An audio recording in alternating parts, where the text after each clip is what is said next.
Hello, my name's Stewart Hamblin. Welcome to the second lesson in a series of lessons which I've called Happy Hips, Happy Knees and Happy Feet. This is a lesson originally called Painting with the Soles of the Feet, and it's a fabulous lesson to waken up the mobility in the ankles and the connection between the mobility of the ankles and the hip and knee joints. So please begin by lying down on your back.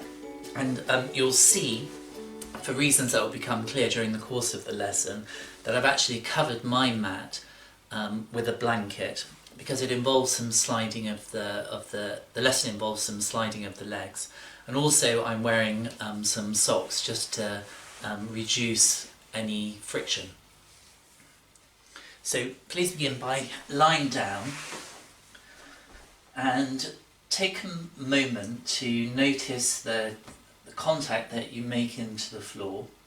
Today's lesson is about the legs, so think about how the legs are organised, how much of the legs are in contact with the floor, and then also bring your attention to the contact of the pelvis. Do you tend to find yourself resting more towards the tip of the tailbone, or is the contact more to where your belt would be if you were wearing one? And then just ask how much of the ribs are in contact with the floor. Again, it's very common if the back muscles are still working quite hard for the ribs to be quite lifted. So just notice that, and then bring your attention to how the head is resting. Where on the back of the head are you resting? And then just roll the head very lazily from one side to the other. So you're not looking to stretch any muscles as you're doing this or to force a range of motion, but just looking to see how it is to turn the head to the right and then to the left. And as you're rolling the head, just notice what do you tend to do with the jaw. Quite often the jaw is held, slightly gripped to one side. So see if you can allow there to be a little space between the lower teeth and the upper teeth, and see if that affects the ability to roll the head. And then come to centre, and please bring your right leg to standing and begin to do a movement that we do in many Feldenkrais lessons of pressing down into the right foot so as to roll the pelvis to the left. So you're just looking to see how is it to press down into the right foot to roll the pelvis to the left. How easy is that for you to do? How stable do you feel? And then just notice as you're pressing into the foot, is your tendency to bring the knee into the midline? And if that is the case, could you think of keeping the knee more or less looking towards the ceiling as you press through the foot? And if you do that, you'll feel you get a lovely opening in the hip joint by keeping the knee looking towards the ceiling. And try a few different places for the foot. The one thing I can tell you for sure is that if your standing foot is too close to the other leg, it'll be much harder to roll the pelvis to the left. So maybe even have it a little bit further out to the side. And then also, as you're pressing into the foot, trying to keep the knee looking towards the ceiling, have the thought that the thigh is lengthening away from you. And then you really do get this lovely opening in the hip joint. Good. Now, once you've just tried that a few times with the right leg, let the leg go long, and then bring your left leg to standing and try to do a similar movement on this side. So you're pressing into the foot so as to roll the pelvis to the right. Just trying to keep the knee looking towards the ceiling, a sense of the thigh lengthening away. And you'll perhaps notice I'm trying to keep my chest, or I'm letting my chest just rest. So I'm not rolling to the side. This left shoulder is staying heavy, so that you begin to differentiate the movement of the pelvis and the lower spine from the upper part of the chest. So, good. Now, once you've done that a few times, let the leg go long. Again, just notice how that all feels. So already I'm beginning to feel clarity in my hip joints. Then once you've done that, please just bring slide your right foot towards your bottom and then slide it away again. So you're just looking to see how easy is it for you to bring the foot close to the bottom without causing discomfort in the knee, and then slide it away again. Just doing that a few times, and then also just noticing how close to the bottom can you get the heel without straining. And then compare that to the left leg. So it's always good to be open to the possibility that the two sides may be different. You may have had an injury or trauma to one leg and not the other, so be open to the fact there may be a real difference in how far you get the foot in and how easy it is for you to do that. And then pause and just let the legs go long. And then please bring both legs to standing, so with the feet a comfortable distance apart. And then imagine your right foot has been dipped in paint.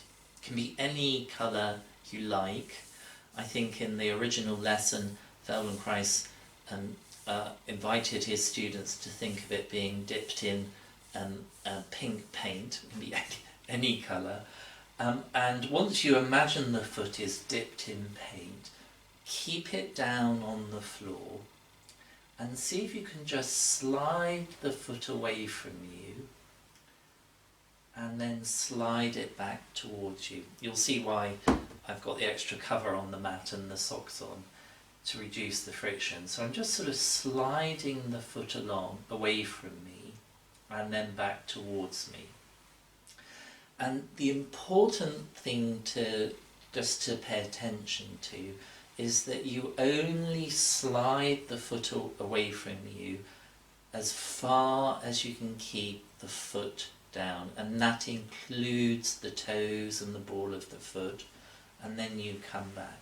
So you're not sliding it so far that you lift the toes or the ball of the foot. You're really just keeping within that constraint of just sliding the foot as far as you can comfortably take it without the toes or the foot lifting away from the floor, and then bringing it back. And the reason for that is your foot has lots and lots of, just like your hands, lots and lots of bones and joints, muscles and ligaments. And by observing this constraint of only going as far as you can keep the foot in contact, it means all those bones and joints are having to adjust to the plane of the floor. So if you go too far and begin to lift the toes, you're missing really the benefit of the lesson.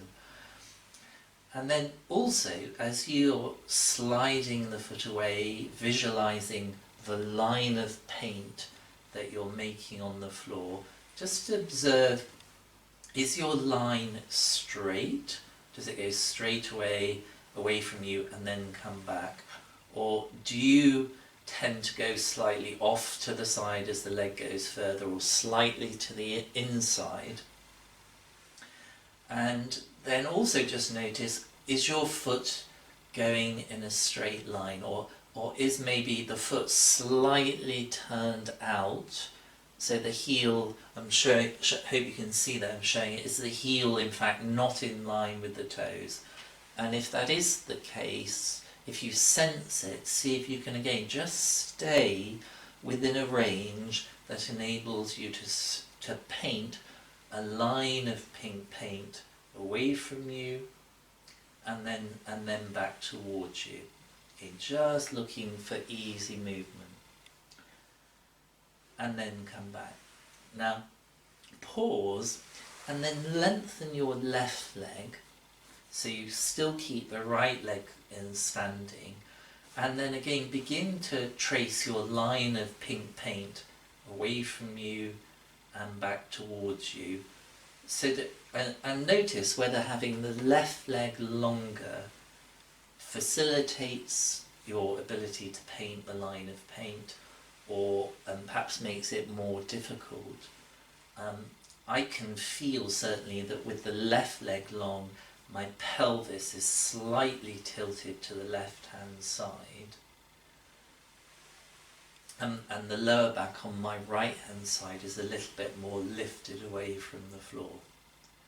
Once you've tried that with the left leg long, bring it back to standing, the left leg, and try again with the right leg to see how easy it is for you to paint a nice line straight away from you and back.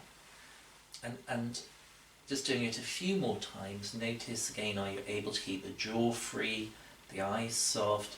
You may feel something changing in the back as you're painting the line, some movement in the back. And then please leave it alone and take a rest. So we're going to be working with the right leg first of all before moving on to the left. And already I can feel some more space in the right hand side compared to the left. And my foot, I have an old injury to my right foot. It feels as though it's just waking up a little bit, it gets a little bit fidgety. Please bring the legs back to standing, and then once again bring your attention to the right foot so it's still dipped in paint, and then begin to think of you're going to paint a line a little bit to the left and then to the right. And the important thing again to observe here is that you only go as far as you can, keeping the foot in contact with the floor. So I'm not doing this to let the little toe side lift, or going so far to the inside that the big toe side lifts. I'm just trying to make sure I'm painting now a nice thick line from side to side. And again, because you're asking the foot to stay in contact into the floor, it means that your nervous system is sort of beginning to find ways to adjust the bones of the feet, the muscles and the ligaments to the flat surface that you're painting. Now, just going to do a few more of these, and if you can, still try and keep the knee more or less looking towards the ceiling. It will move a little bit, so as my foot is coming to the inside, my knee is tilting a little bit to the right, and as my foot is going to the right, my knee is tilting a little bit to the left. So it's like a pendulum action. I'm not, if I just show you, I'm not taking the knee and the foot left and right like it's a stick. I'm allowing the knee just to respond to the movement of the foot going left and right, and you'll begin to notice, certainly I'm noticing, this movement in the right hip joint. Pause, and then allow the left leg to go long again, and then again begin to paint your line of pink paint left and right. Just try to keep it nice and smooth, and again just asking or noticing what difference does it make to have the left leg long to the movement. And then pause, bring the left leg back to standing, and then again just paint the line a little bit from side to side. You may find the line getting a little bit longer as you get used to the movement. And then pause and allow the legs to go long again. Just noticing how that left leg feels compared to the right. And roll the head a little bit from one side to the other. Just to see if those variations have had any impact on the freedom of the head to roll. And then come back to centre, and then please bring the legs back to standing. And then imagine you're going now to paint a circle on the floor to join up those parts. So I think of going to one side, the foot away from me and back towards me. Just trying to keep my foot in contact with the surface, tracing what I hope is a circle on the floor, and again allowing my knee to respond to the position of the foot. And so as my foot again comes to the inside, my knee is tilting a little bit to the outside, and vice versa. So there's I can feel there's the circle of the head of the femur sort of moving around in my hip socket as I trace this circle in one direction, keeping as ever the foot in contact with the floor, and then I reverse the direction of the circle.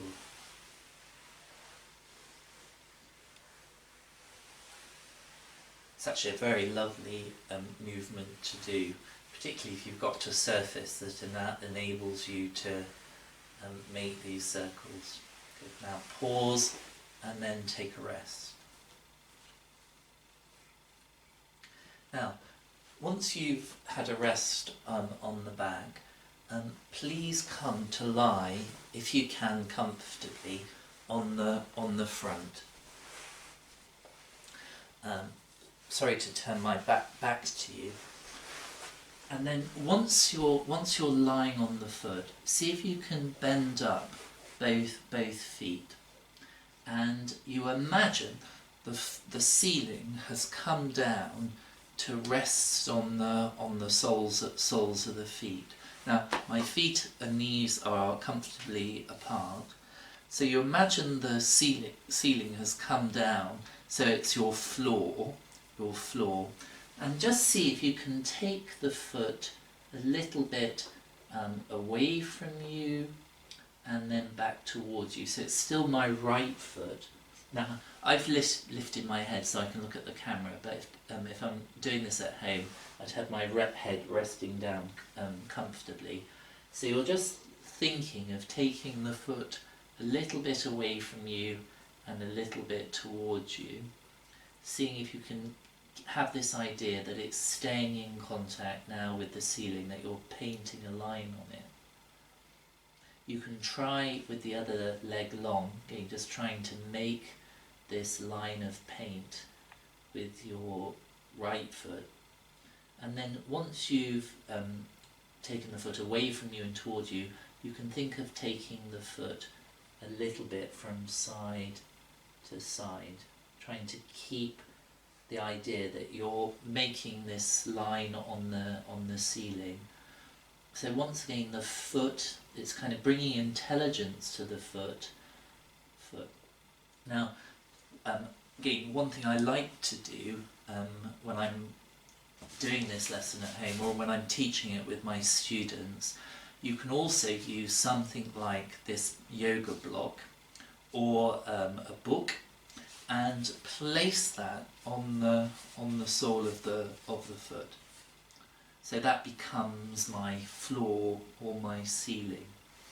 And then I just think, can I make these little movements of taking the foot away from me and towards me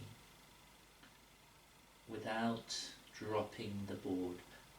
But if it does drop, that's absolutely fine.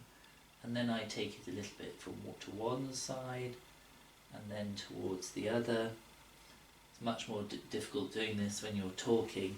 Just see if I can not drop the board as I take it. And then maybe make a few small circles with the board.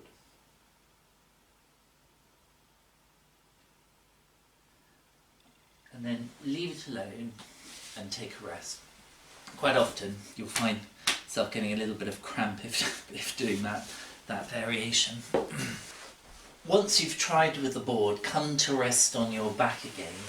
Have the legs long. And then please bring both legs back to standing. And now bring your attention to the left foot and think now it's the left foot that's been dipped in paint. Doesn't have to be pink, it can be any colour. And then begin to think of making your line of paint away from you and back towards you. Okay. Only going as far as you can keep the foot in contact with the surface, including the toes, and then back towards you. And looking again to try and make this line of paint as smooth as possible. Again, checking that your heel isn't turned in or turned out, that you're trying to make a nice broad stroke of paint away and towards you. And you may begin to find, oh, well, as the foot goes away from me, I can feel my pelvis joining in, allowing that, and then joining in as the foot comes back. So in the previous lesson I talked about that 6 o'clock and 12 o'clock movement with the pelvis, and you may feel, oh, actually, if I allow it to, if I allow the back to be free, then that enables, by facilitating the movement of the pelvis, it enables me to paint my line of paint a bit further and closer to me, bring the heel closer to me when I allow the pelvis to join in. Good. Try with the right leg long, and again just notice, does that help or hinder the movement of sliding the left foot away? I can certainly feel that as my pelvis joins in, the movement seems a lot easier, even though the pelvis is slightly now weighted to the right hand side. And then bring the leg back to standing, the right leg back to standing, and then just again trace a few of your lines of paint with the foot. See if you're able to go maybe a little bit further the more that the back gets involved, the more of the chest. Pause and take a rest again.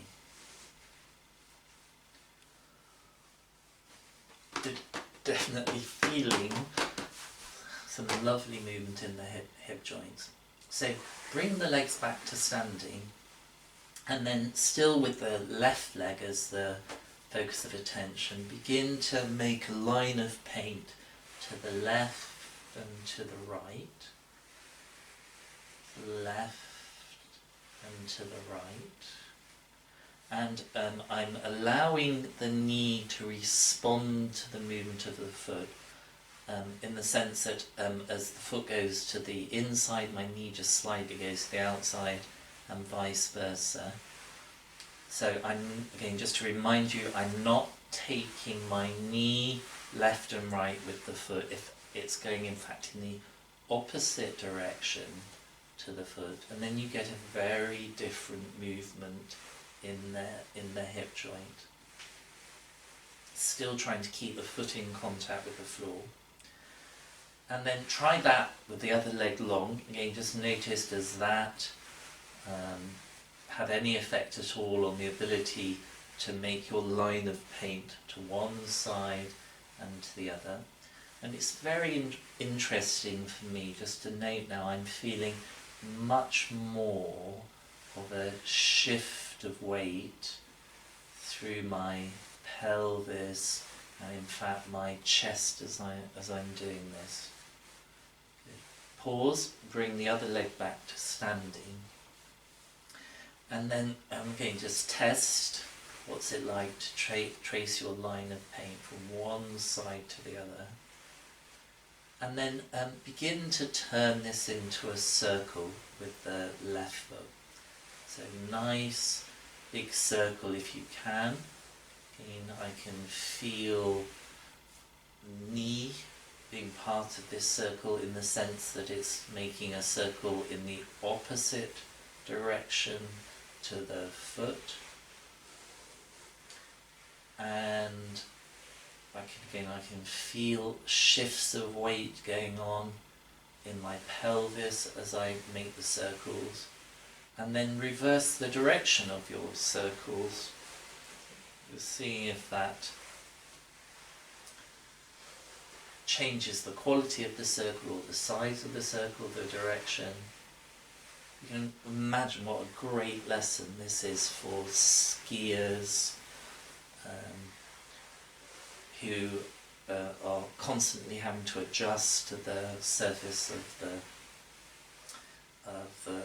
the snow. Good, and then pause and take a rest. Actually feeling a bit longer, which is nice. Good. So we've made some circles with both legs now. Please just come onto your back once more. Onto your front. Please come onto your front, and then once again. So coming onto the front, a lot of people aren't comfortable on the front. So if you find that's the case for you, this isn't an essential part of the lesson. It's just if you are comfortable and would like to try this variation, please bend the knees once more and imagine the soles of the feet are in contact with the ceiling, which has come down, and then try making a few lines of paint with your left foot as you take the foot away from you and towards you. And then try a few lines of paint to one side and the other. I'm not sure of the accuracy of my lines of paint, and that's why it's quite a good thing to use a board if you have one, or a block, to see just how accurate or honest your line of paint is. So I'm just going to go very slowly. Oh, I can feel a wobble, taking the board away from me and towards me. I'm going to try a few lines of paint to the one side and then to the other.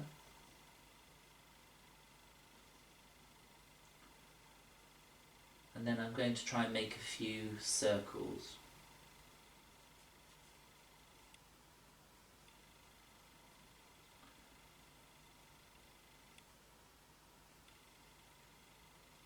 Requires a lot of concentration. But if you're doing this, don't hold the breath.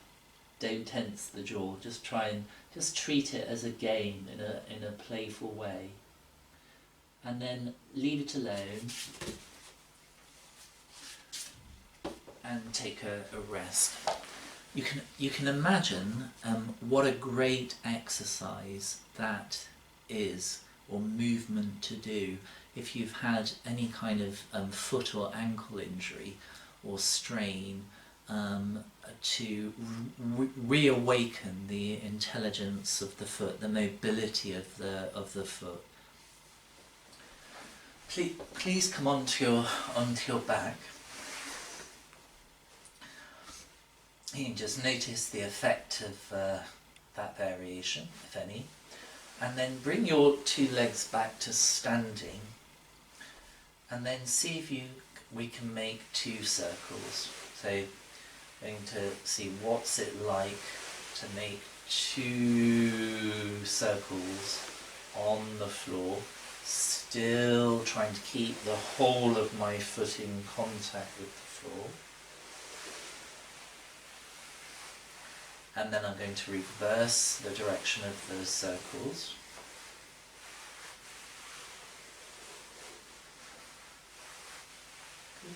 And then I can think of having one foot going in one direction as the other foot goes in the other direction, and then reversing that.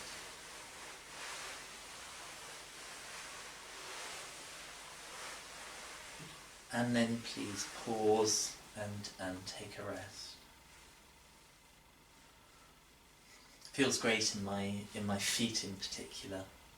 So just notice how that all feels. Roll the head and eyes a little bit from right, left. And once you've done that, just come back to that early movement we looked at of pressing down into the right foot to roll the pelvis to the left. And notice, is that any clearer or easier for you? And then try with the left foot, so trying to press into that foot to roll the pelvis to the left.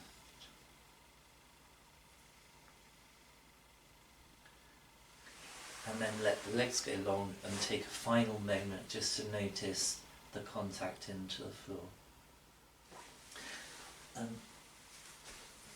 So I hope you enjoyed that lesson. I went through the variations fairly quickly in order to keep the video moving. You can, of course, once you've got the idea of the movements and you're doing this at home, take them much more slowly. You might do more repetitions or less repetitions. You might just skip out the part on the front. It's all good. But I'm certainly hoping that you'll feel afterwards how a clarity in the mobility of the foot, its connection to the knee and to the hip. If you have any questions or comments, I'd love to hear them. Please post them in the comments section below. If you like the video, please hit the like button, and if you haven't already subscribed to my YouTube channel, then please hit the subscribe button.